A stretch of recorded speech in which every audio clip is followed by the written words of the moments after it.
Hello, I'm Lorraine Sish, Stampin' Up! Demonstrator here in the Baltimore, Maryland area.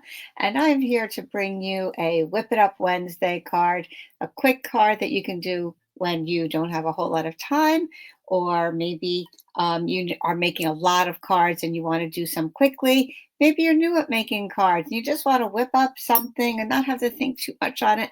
Well, I had a very busy day today, and this is a quick, easy card that I would do when I don't have a whole lot of time.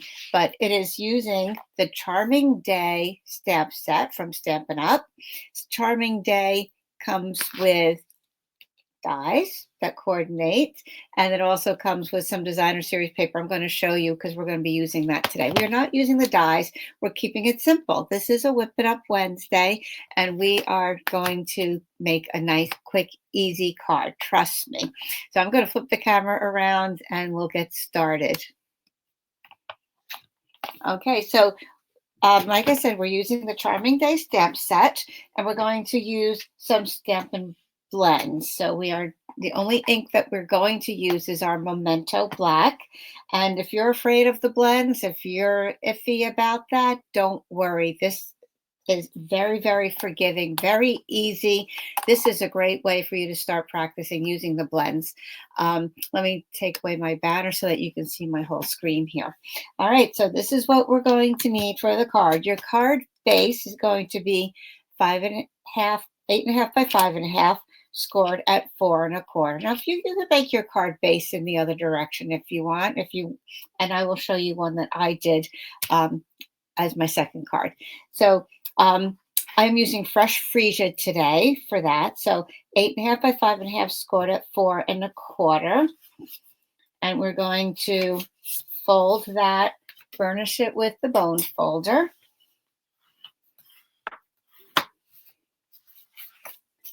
Okay, so this is going to be a horizontal card.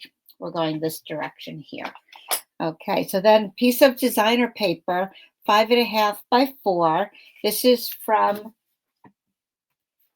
Floral Charm designer series paper that coordinates in the suite with the Charming Day stamp set and dies. Okay, so the suite is called Floral Charm, and it coordinates with the other with that stamp set, like I said. So you have some beautiful flowers here, beautiful florals and very unique colors. And the back sides of these papers are more of just a pattern, not necessarily a print. So this is a soft washed look. Here is some that has a very subtle floral look to it. And the colors are Berry Burst, Timid Tiger. You can see those colors here in this print. You have Mossy Meadow. And those are just beautiful. See that nice wash look, great for backgrounds. And here's just a piece. This one has some pretty peacock in it. I'm going to show you a card that I use with that. I love this. This here has some of the Timid Tiger tones in there. Looks like Cajun Craze and some petal pink to me. And look how pretty that looks with some of these other colors. Isn't that just gorgeous? Okay, and then we have some Secret Sea with the Berry Burst and the peacock. And then look at that background there. That's very similar to the orange one we saw a moment ago. This is in the Secret Sea, different tones of that, just beautiful. And then here's another one. Lovely flowers with all those tones in there again. And then the back side is Blackberry Bliss. So this is the one we're using on the card right now today. Put that aside.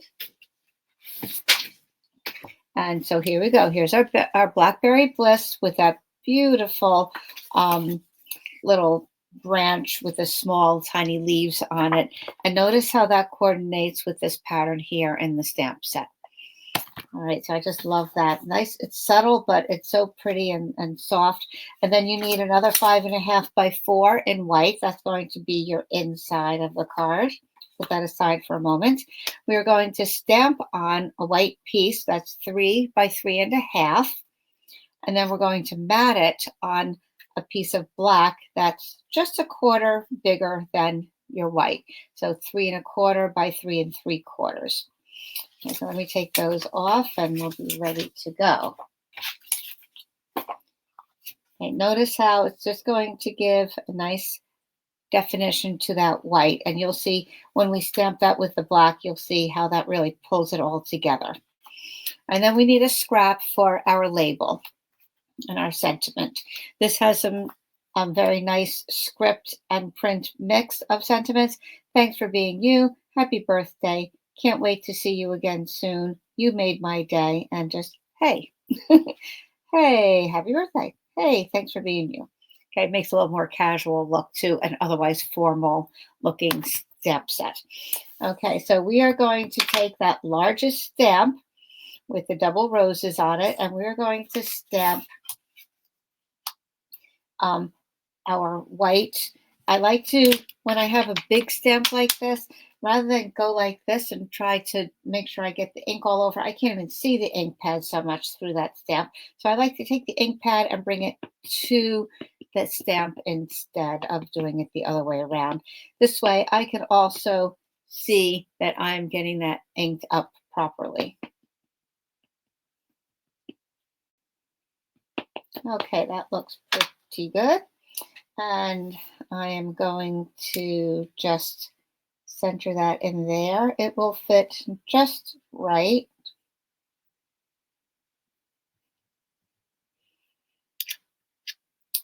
There we go. I'll put that aside. And then we're going to color it with our Stampin' Blend. So like I said, don't be afraid here. This is going to be okay. It's very, very forgiving. So I'm going to start with the flowers on the inside first. We're doing freesia because that's what our card base is. If you choose other colors, I suggest to kind of go with this formula. Take your designer paper, something subtle, and then whatever your card base is, that's what you can color your flower with, and that will draw pull all those colors together and balance it all out. I'm going to start with the dark fresh freesia. You can use the brush tip or the firm tip. I'll use the firm tip for now. No, I'm sorry, I'm going to use the brush tip. And all I'm going to do is I'm going to just outline all those lines that are on there on the roses. Okay, I'm not going to worry about anything. Maybe do a little extra in the middle because that's where there would be less light. The flower petals are more dense, and that would be where the darker shades are. So I'm just, look how random I just put those colors on there. I'll do the same thing on the other flower. I'm just outlining the lines that are already there.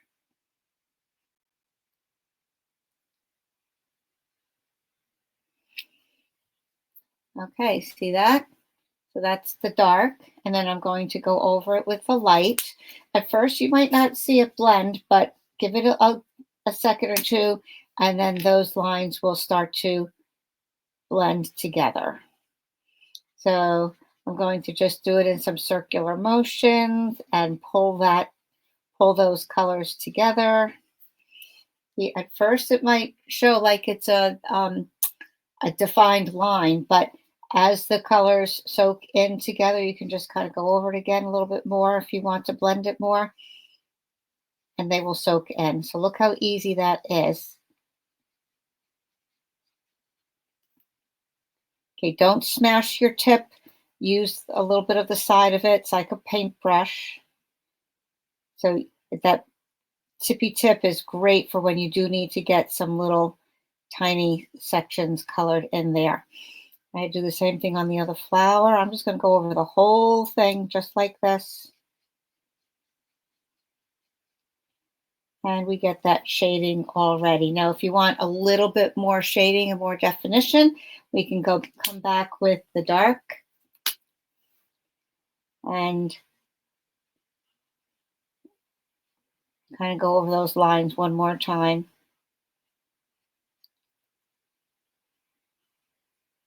Layer the color on. You can even go over with a lighter one and you'll get another shade of the fresh freesia.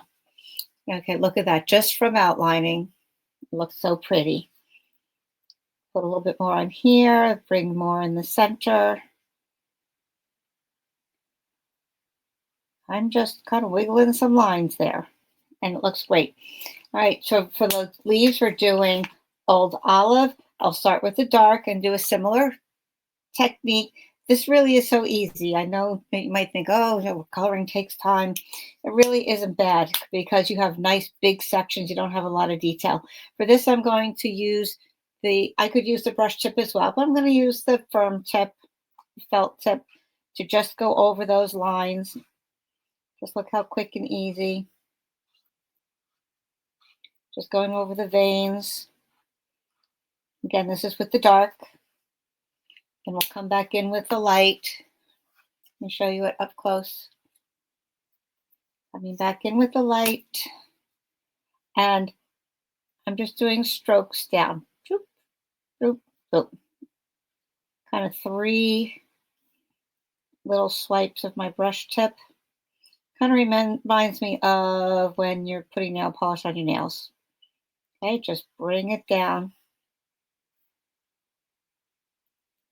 Look how pretty those colors are.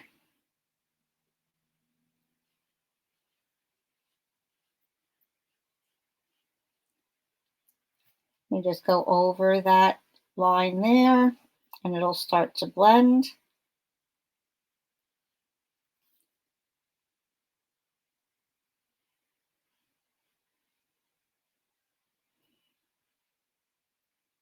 So yeah, there are a few leaves here, but it's easy. It's still something you can whip up quickly. You don't need many products.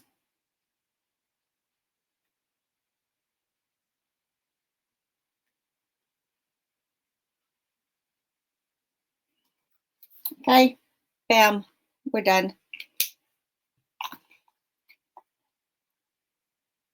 Isn't that beautiful? Just so, so, so pretty. I'm not sure how the light is showing up on your end, but it looks really pretty here. So watch my Facebook page and watch my blog. Eventually I will have some pictures up there. Sometimes the photographs that I take in actual daylight can show up a little bit better and you can look at it more close up. So I'm just mounting that on the black and you'll watch how that really accentuates the outline of those flowers. Really makes a nice rich look to it. Okay, then we're going to mount that onto the Blackberry Bliss designer paper. And since I'm going to be covering this over here, I'm going to actually take my punch, use any punch, any die that you like, and I'm going to punch out a section under here because it's not going to be seen.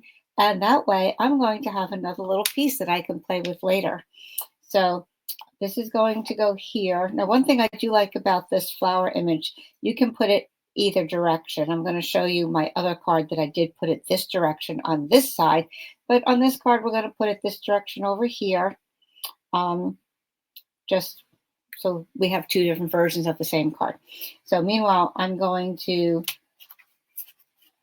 punch out my heartfelt hexagon up here. I'm going to make sure I'm over enough, but not too far. I'm leaving a little border there. And now I have a pretty little piece to use for something else later. Okay, so now I'll glue that down.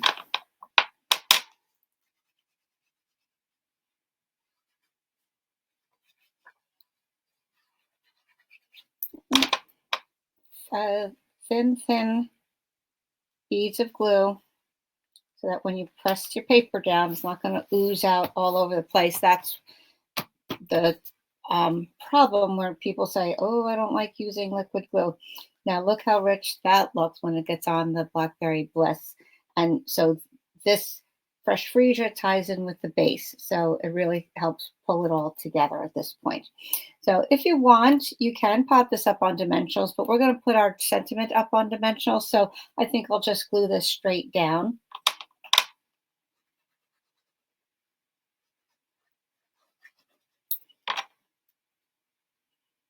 Now you can lower it, keep it down to the bottom right if you want, or you can keep it in the middle. I'm going to bring it down to the bottom right a little bit because I want my hexagon sentiment to go over here. I'm going to leave a little room for that. Now, there are two things you can do when you're stamping a sentiment on a punch. You can either punch it first and then stamp it, or you can stamp it first and then punch. So if I have a big enough piece of paper and plenty of room to punch, I kind of like to do my sentiment first because it's a lot easier to line up the punch so that the sentiment is straight. So I'm just going to stamp that there like that. Pimento black again, one ink color and a couple of blends is all you need. And make sure that's dry so I don't smudge it. Now this sentiment is, it fits nicely in here, but it's a little on the small side. But you know what? I like that for this card because I want it to have a clean and simple look. I don't want it to be too busy. And I'm going to add some embellishments. So we're going to put this right over here with some dimensionals. And then we'll just add some embellishments to take up a little bit of that white space and bring a little shine to this card because otherwise it's a little bit on the dark side.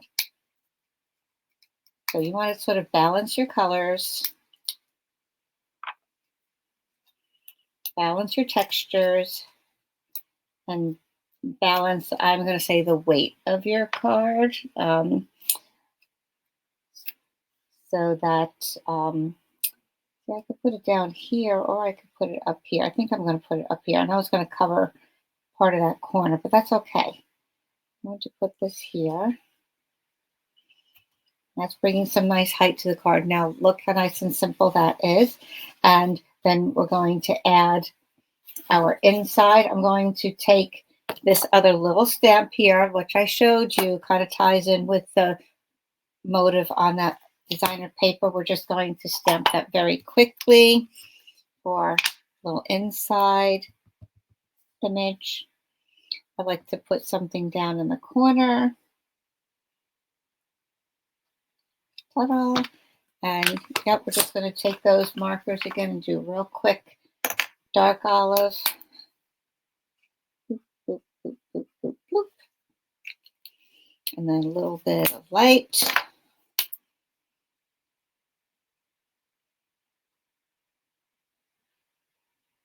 Yep, it's like painting your nails. Okay, there you go. We'll put that on the inside.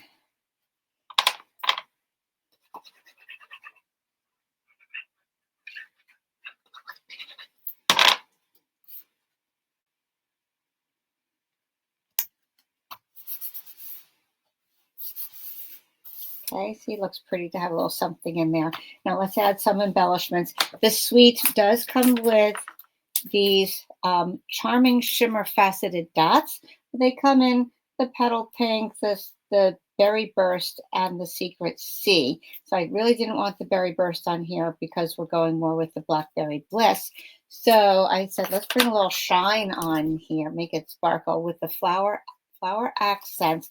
That's part of the kintsugi suite. So I thought maybe that could really bring a little bling to this. Either that or some other kind of little rhinestones would look pretty too. If you wanted something a little more subtle that way.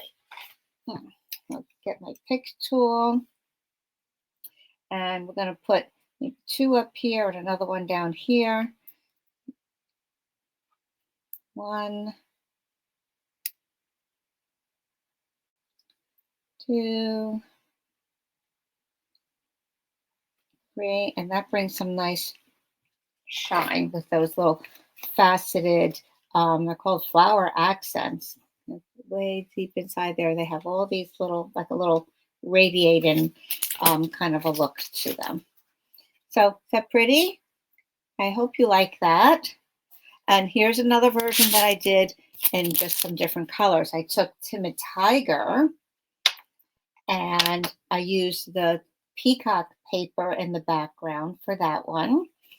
And I had it open this way instead. So this was 11 by 4 1/4. But the other measurements for the layers would be the same. So just opens this way instead.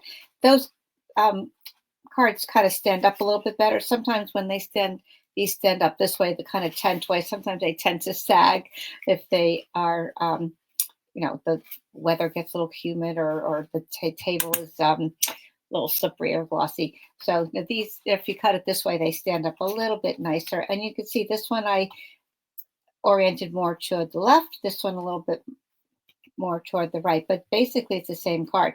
Just turned the flower and oriented that a little bit different direction. On this one, because it was a little bit more earthy tones, I chose the pressed flower motifs that come with um, the beautiful gallery stamp and collection there. So these are a little bit more of a antique brass bronzy kind of a look to them. So I thought that more rustic look looked nicer with the orange and the peacock there.